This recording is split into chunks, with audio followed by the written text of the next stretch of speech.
दोस्तों, अज़ान एक अल्लाह का कलाम है, यानी कि अज़ान को किसी ने लिखा या किसी ने बनाया नहीं है, बल्कि अल्लाह की तरफ से हम इंसानों के लिए भेजा गया एक कलाम है, ताकि इसके जरिए से लोगों को नमाज के लिए मस्जिद में इकट्ठा किया जा सके।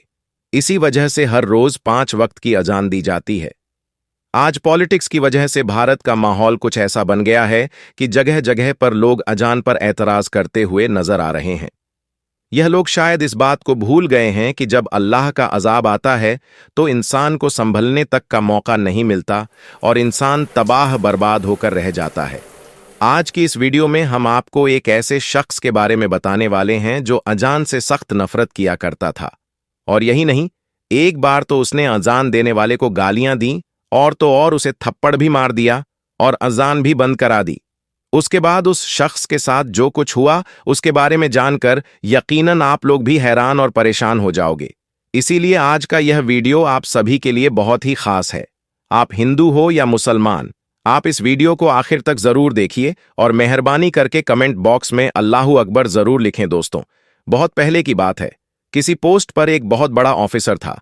एक बार किसी खास काम की वजह से उसका तबादला यानी उसका ट्रांसफर मुस्लिम इलाके में हो गया था। इत्तेफाक से उसको वहां पर रहने के लिए जो मकान मिला था उसके करीब में ही एक मस्जिद थी जिसमें 5 टाइम रोजाना अज़ान दी जाती थी। एक दिन वह ऑफिसर अपने मकान के अंदर सो रहा था कि इतने में मस्जिद में फजर की अजान होने लगी, यानी कि उसके कानों में अजान की आवाज जोर से पड़ने लगी, जिससे उस ऑफिसर की आंखें खुल गईं। यह देखकर उस ऑफिसर को बहुत गुस्सा आया, इसीलिए उसने सुबह होते ही उस मुअज्जिन को यानी अज़ान देने वाले को अपने पास बुलाया और उससे कहने लगा कि कल से सुबह की अज़ान लाउडस्पीकर में मत देना, क्योंकि मेरा घर मस्जिद के करीब में है और सुबह अज़ान की वजह से मेरी नींद में खलल पैदा होता है, यानी कि मेरी नींद खराब होती है।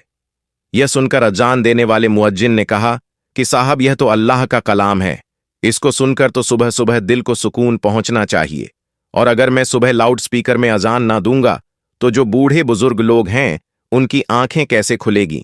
और यही नहीं, बहुत से बूढ़े बुजुर्ग लोग ऐसे भी हैं जिनके पास वक्त देखने के लिए घड़ी भी नहीं है, या फिर उनको घड़ी में टाइम देखना नहीं आता है।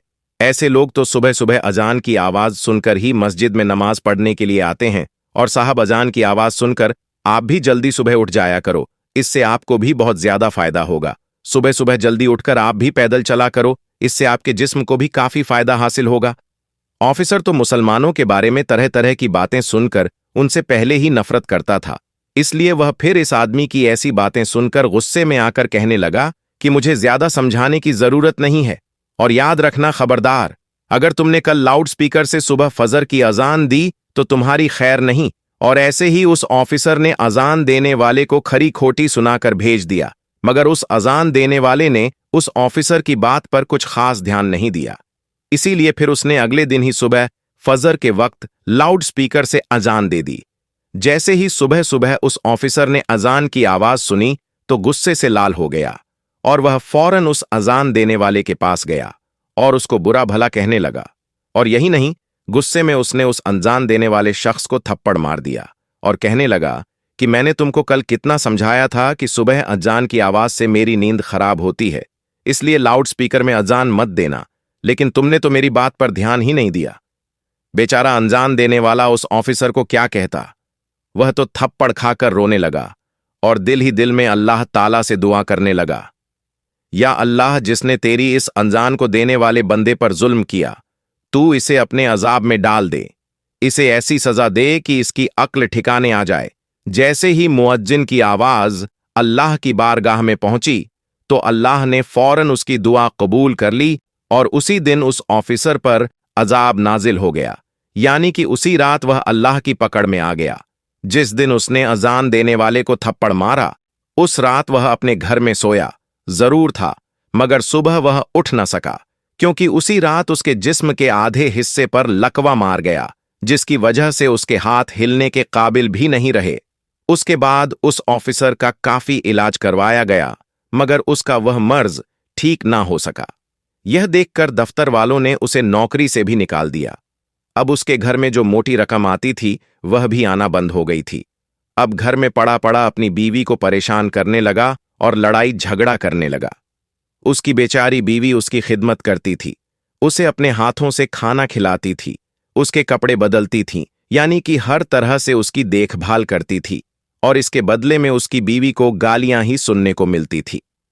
इसी तरह से कुछ दिनों के बाद उसकी बीवी भी उससे तंग आ गई, और एक दिन उसकी बीवी ने अपने भाई को फोन कर दिया और कहने लगी, भैया, मैं इस इंसान से तंग आ चुकी हूं, पूरे दिन इसकी खिदमत करती रहती हूं, मगर ऊपर से यह मुझे गालियां देता है, मारता पीटता है। अब मैं यहां पर इसके साथ नहीं रह सकती हूं, इसलिए आप मुझे यहां से ले जाइए। यह सुनकर उसका भाई उसे फौरन लेने आ गया, और फिर उस ऑफिसर की बीवी अपने मायके चली गई। इसी दौरान उस ऑफिसर के दूसरे हिस्से पर भी लकवा पड़ गया, और अब उसके जिस्म का दूसरा हिस्सा भी काम करना बंद कर दिया। अब उसकी दोनों टांगें सीने से जा लगी थीं। अब ऑफिसर एक जिंदा लाश बनकर रह गया था। अब ना ही उसके हाथ हिल रहे थे और ना ही उसके पांव काम कर रहे थे, और घर में ना ही कोई उसकी देखभाल करने वाला था। एक दिन उस ऑफिसर का छोटा भाई उसके पास आया और उसे उठाकर अपने घर ले गया। अब यह ना तो खुद उठ सकता था और ना ही खुद के हाथों से खा पी सकता था। अब कौन हर रोज बच्चों की तरह उसकी नजासत धोए? अब कौन इसके कपड़े बदलाए? ऐसे ही करते करते एक दिन उसके भाई की बीवी भी उससे तंग आ गई और कहने लगी, मुझसे तो यह रोज रोज काम नहीं होगा। ऐसे ही करते करते एक दिन उस ऑफिसर ने किसी बात पर अपने ही उस भाई की बीवी से झगड़ा कर लिया। उसको कोई सख्त बात कह दी। क्योंकि उसकी जबान काबू में नहीं थी, इसलिए उसने अपने भाई की बीवी को गालियां सुना दी। उसकी गालियां सुनकर भाई की बीवी रोने लगी और अपने शौहर से कहने लगी, अब या तो इस घर में तुम्हारा भाई रहेगा या फिर मैं रहूंगी। यह सुनकर भाई ने सोचा कि इस बीमार भाई के चक्कर में मेरी जिंदगी बर्बाद हो जाएगी, इसलिए क्यों ना इसी भाई को यहां से हटा दिया जाएगा। इसलिए फिर उसने अपने बेटों के साथ मिलकर गुस्से में अपने भाई की चारपाई उठाई और उसको ले जाकर सड़क के किनारे पर रख दिया। दोस्तों, उस वक्त सख्त गर्मी का मौसम था, इसीलिए थोड़ी ही देर में वह सूरज की गर्मी में तपने लगा और उसको पसीना आने लगा। अब उसे जोरों की प्यास भी लग चुकी थी। सुबह से उसने कुछ खाया पिया भी नहीं था। अब ऑफिसर अपनी चारपाई पर पड़े पड़े रो रहा था और कराह रहा था और कह रहा था कि कोई तो मेरी मदद करो, कोई तो मुझे पानी पिला दो, कोई मुझे खाना खिला दो। इत्तेफाक से उसी रास्ते से उसी मुअज्जिन का गुजर हुआ जिसे उसने थप्पड़ मारा था। उसने देखा कि सड़क के किनारे चारपाई पर एक शख्स लेटा हुआ फरियाद कर रहा है। यह देखकर वह मुअज्जिन उसके पास गया। जैसे ही उसने उस ऑफिसर को देखा तो वह पहचान गया कि यह वही ऑफिसर है जिसने उसको थप्पड़ मारा था। यह देखकर मुअज्जिन हैरान हो गया और पूछने लगा, ऐ शख्स, तुम्हारे साथ ये क्या हो गया है? तुम तो एक बहुत बड़े ऑफिसर हुआ करते थे। वह ऑफिसर भी मुअज्जिन को पहचान चुका था और उसने पड़े पड़े ही मुअज्जिन के आगे अपने हाथ जोड़ दिए और कहने लगा कि मेरी बर्बादी उसी दिन शुरू हो गई थी जिस दिन मैंने आपको थप्पड़ मारा था। फिर उस ऑफिसर ने अपनी पूरी दर्द भरी कहानी उस मुअज्जिन को सुना डाली। उसने बता दिया कि उसी रात में मेरे जिस्म पर लकवा पड़ गया था। उसके बाद से मेरी हालत बिगड़ते बिगड़ते आज मेरी हालत ऐसी हो गई है कि आज मेरे पास कोई खड़ा तक नहीं होता है। मेरे सब अपनों ने मुझे ठुकरा दिया है। इतना कहते कहते वह ऑफिसर फूट फूट कर रोने लगा। उसकी हालत देखकर उस मुअज्जिन को उस पर तरस आ गया। उसने उसको पानी पिलाया और उसके लिए खाना लेकर आया। फिर अपने हाथों से उसको खाना खिलाया और यही नहीं, फिर उसे उठाकर वह अपने घर भी ले गया और खूब अच्छी तरह से उसकी खिदमत करने लगा। उस मुअज्जिन ने उसे बताया कि तुमने अल्लाह की शान में गुस्ताखी की है, इसीलिए तुम सच्चे दिल से अल्लाह से माफी मांगो। यह सुनकर वह ऑफिसर सच्चे दिल से अल्लाह की बारगाह में रो रो कर अल्लाह से माफी मांगता रहा और साथ ही वह मुअज्जिन उसके हक में दुआ करने लगा। अल्लाह ने फौरन उनकी दुआ को कबूल फरमाया और कुछ ही दिनों की खिदमत के अंदर ऑफिसर पूरी तरह से ठीक हो गया और वह उठकर चलने फिरने लगा। सुबहान अल्लाह। तो दोस्तों, याद रखें, जो कोई जिस मजलूम पर जुल्म करता है उस पर फिर इसी तरह से अल्लाह का अजाब उतरता है। बाज मर्तबा इंसान अपनी औकात को भूल जाता है। आज हमारे पास वक्त है सही मायने में इंसान बनने का, अपनी औकात को याद करने का। हदीस पाक में आता है, हुजूर पाक सल्लल्लाहु अलैहि वसल्लम ने फरमाया है, ऐ औरतों, जब तुम बिलाल का अजानो इकामत कहते सुनो तो जिस तरह वह कहता है तुम भी कहो। अल्लाह तुम्हारे लिए हर कलमे के बदले 1,00,000 नेकियां लिखेगा और 1,000 दर्जा बुलंद फरमाएगा और 1,000 गुनाह मिटा देगा। यह सुनकर ख़वातीन हजरात अर्ज करने लगी, या रसूल अल्लाह सल्लल्लाहु अलैहि वसल्लम, यह तो सिर्फ औरतों के लिए है, मर्दों के लिए क्या है? तो आप सल्लल्लाहु अलैहि वसल्लम ने फरमाया कि मर्दों के लिए यह दुगना है। दोस्तों, इसी बात पर कमेंट बॉक्स में सुबहान अल्लाह जरूर लिख दें।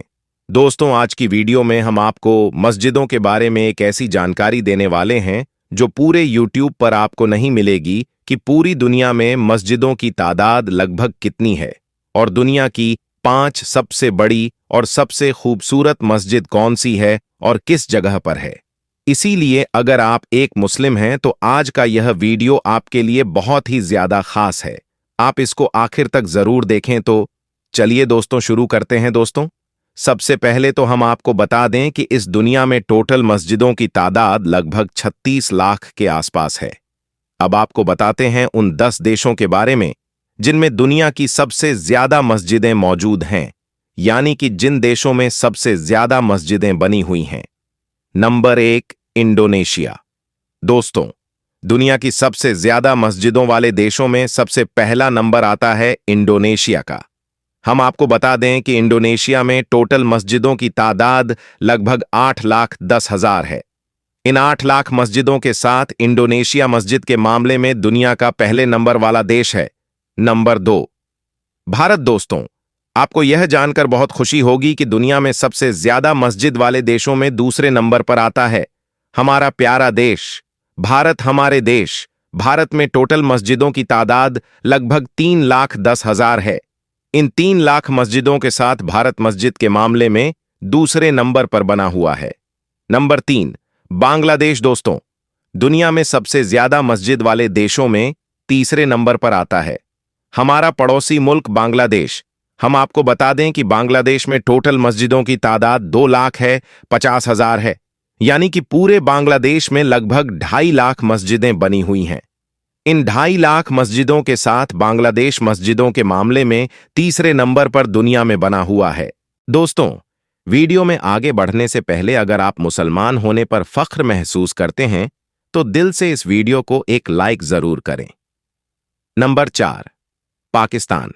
दोस्तों, दुनिया में सबसे ज्यादा मस्जिद के मामले में हमारा पड़ोसी मुल्क पाकिस्तान चौथे नंबर पर बना हुआ है।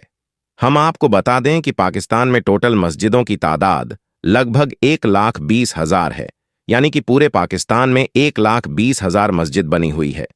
नंबर 5, इजिप्ट यानी मिस्र। दोस्तों, दुनिया में सबसे ज्यादा मस्जिद के मामले में 5वां नंबर आता है इजिप्ट का, यानी कि मिस्र का। हम आपको बता दें कि इजिप्ट में टोटल मस्जिदों की तादाद लगभग 1,08,000 है। इन मस्जिदों के साथ इजिप्ट दुनिया के 5वें नंबर पर बना हुआ है। नंबर 6, सऊदी अरब। दोस्तों, दुनिया में सबसे ज्यादा मस्जिद के मामले में 6ठे नंबर पर आता है सऊदी अरब। यह वही सऊदी अरब है जहां से इस्लाम धर्म की शुरुआत हुई थी। हम आपको बता दें कि पूरे सऊदी अरब में लगभग 94,000 मस्जिदें बनी हुई हैं। इन मस्जिदों के साथ सऊदी अरब 6ठे नंबर पर बना हुआ है। नंबर 7, तुर्की। दोस्तों, मस्जिदों के मामले में दुनिया में 7वां नंबर आता है तुर्की का। अगर हम तुर्की की बात करें तो पूरे तुर्की में लगभग 82,000 मस्जिदें बनी हुई हैं। इन 82,000 मस्जिदों के साथ तुर्की 7वें नंबर पर दुनिया में बना हुआ है। Number 8, Marrakesh. दोस्तों, इस देश का नाम बहुत से लोग शायद पहली बार सुन रहे होंगे, लेकिन आपको यह जानकर हैरानी होगी कि इस देश में मस्जिदें बहुत ज्यादा हैं। दोस्तों, अगर मराकेश की बात की जाए तो हम आपको बता दें कि मराकेश में टोटल मस्जिदों की तादाद लगभग 48,000 है। इन मस्जिदों की तादाद के साथ मराकेश दुनिया के 8वें नंबर पर बना हुआ है। Number 9, China. दोस्तों, दुनिया में सबसे ज्यादा मस्जिदों के मामले में 9वां नंबर आता है चाइना, यानी कि चीन का। हम आपको बता दें कि पूरे चीन में लगभग 44,000 मस्जिद बनी हुई है। इन मस्जिदों की तादाद के साथ चीन भी 9वें नंबर पर दुनिया में बना हुआ है। Number 10, Iran. दोस्तों, पूरी दुनिया में सबसे ज्यादा मस्जिदों के मामले में ईरान का 10वां नंबर आता है। हम आपको बता दें कि पूरे ईरान में मस्जिदों की तादाद लगभग 34,000 है।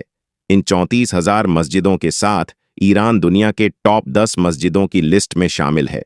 दोस्तों, अब आपको बताते हैं दुनिया की 5 सबसे बड़ी और सबसे खूबसूरत मस्जिदों के बारे में। यानी कि दुनिया में सबसे बड़ी और सबसे खूबसूरत मस्जिदें कौन सी है और वह कहां पर मौजूद है दोस्तों? दुनिया की सबसे बड़ी और खूबसूरत मस्जिदों की लिस्ट में नंबर 1 पर आती है मस्जिद अल हरम। यह मस्जिद सऊदी अरब के मशहूर शहर मक्का में बनी हुई है, 4 लाख स्क्वायर मीटर में फैली। यह मस्जिद निर्माण कला का एक अद्भुत नमूना है। हर साल हज के दौरान 40 लाख से भी ज्यादा मुसलमान इस मस्जिद में एक साथ नमाज अदा करते हैं। इस मस्जिद को पहली बार 622 ईस्वी में तामीर किया गया था। इस मस्जिद में दुनिया के सबसे कीमती पत्थर लगाए गए हैं और यही नहीं, इस मस्जिद में इस्तेमाल होने वाला साउंड सिस्टम भी दुनिया का सबसे बेहतरीन साउंड सिस्टम है। इस मस्जिद को बनाने में 100 बिलियन से भी ज्यादा का खर्च किया गया है। अगर हम इस लिहाज से देखें तो जितना खर्चा इस मस्जिद को बनाने में हुआ है उसका आज 25% भी अंबानी के पास नहीं है। मस्जिद नबी दोस्तों, दुनिया की सबसे बड़ी मस्जिदों में दूसरा नाम आता है मस्जिद नबी का। यह मस्जिद भी सऊदी अरब के मशहूर शहर मदीना में मौजूद है। इस मस्जिद की बुनियाद खुद अल्लाह के पैगंबर हजरत मोहम्मद सल्लल्लाहु अलैहि वसल्लम ने रखी थी। दोस्तों, संगे मरमर से बनी यह मस्जिद स्थापित कला का एक बेहतरीन नमूना है। 3,84,000 स्क्वायर मीटर में फैली इस मस्जिद में 10 लाख से भी ज्यादा लोग एक साथ नमाज अदा कर सकते हैं। पूरे सऊदी अरब में पहली बार इलेक्ट्रिक लाइटों का इस्तेमाल इसी मस्जिद में किया गया था। नंबर 3, मस्जिद अली दोस्तों, दुनिया की तीसरी सबसे बड़ी मस्जिदों में नाम आता है मस्जिद अली का। यह मस्जिद इराक के नस्बे में बनी हुई है।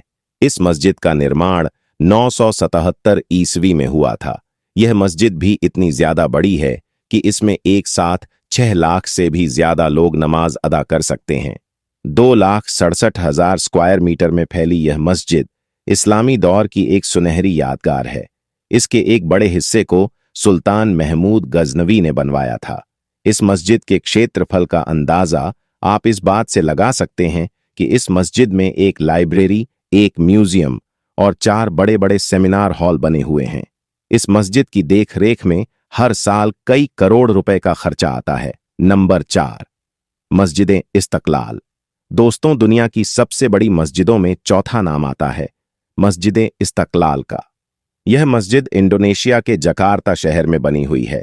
यह मस्जिद क्षेत्रफल और निर्माण कला के लिहाज से एक सहकार मानी जाती है।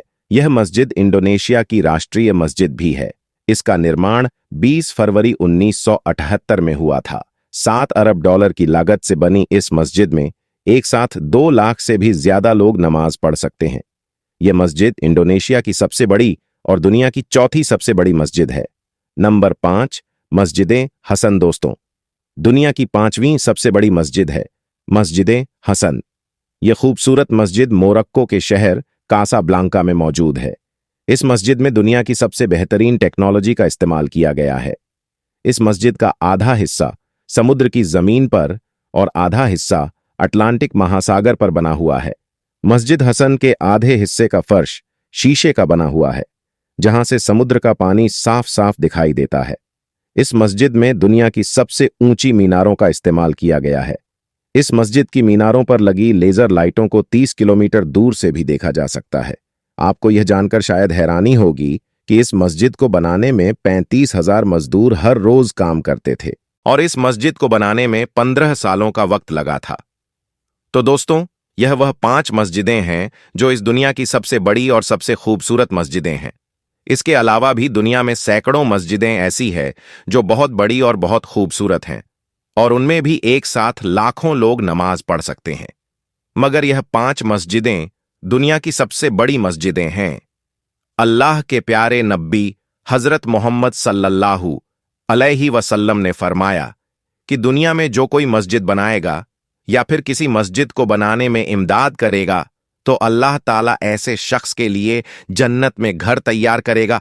अल्लाह पाक हम सबको अपनी मस्जिदों को आबाद करने और 5 वक्त की नमाज अदा करने की तौफीक अता फरमाए। आमीन या रब्बुल आलमीन।